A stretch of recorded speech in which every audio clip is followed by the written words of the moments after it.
Kemudian apakah ada komunikasi dengan pimpinan yang sudah terpilih? Sudah ada. Dengan Pak Tanah saya komunikasi. Kan terpilih kan, terpilih kan. Dengan Pak Tanah kita sudah komunikasi. Terus dengan Pak Ibnu. Pak Ibnu itu hakim hingga dulu beberapa kali salah satu majelis. Ya. Kemudian dengan Pak Sumpeno, dengan Pak Bisrisa itu juga dulu pernah dari satu di kantor Jakarta Pusat dalam begitu. Saya banyak.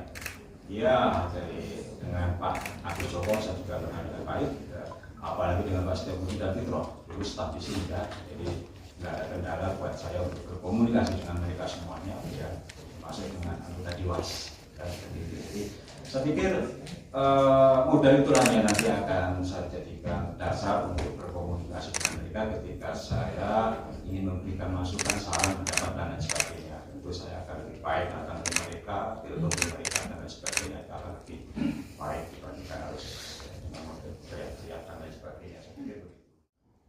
Bagaimana? Nggak ada yang wanita. Dulu jilid pertama nggak ada juga ya. Jilid kedua kalau misalnya nggak ada juga. Baru ada jilid keempat dan jilid kelima, itu pun setelah periode kan begitu. Jadi nggak ada persoalan juga saya kira. Jadi program-program pemberantasan korupsi menyangkut misalnya sosialisasi kampanye anti korupsi pada rumah tangga misalnya, kan bisa juga nanti lewat YY ya, atau lewat direktur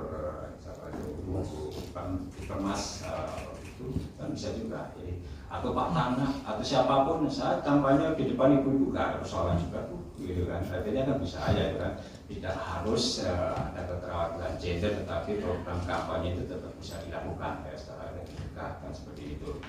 Kemudian apalagi saya mau kemana, nggak kemana-mana, ke rumah aja kan gitu kan. Apakah akan mendorong kampanye anti korupsi? Ya, saya pikir saya sudah 30 tahun menjadi ASN, 9 tahun terakhir di KPK. Tentu kalau hanya diminta misalnya sharing pengalaman atau apa, masalah. Apakah saya akan kembali ke pemerintah? Saya pikir sudah cukup lah. Ada saatnya kita harus berani menyampaikan cukup kan begitu kan. Harus memberi kesempatan yang muda, tenaga baru, silakan.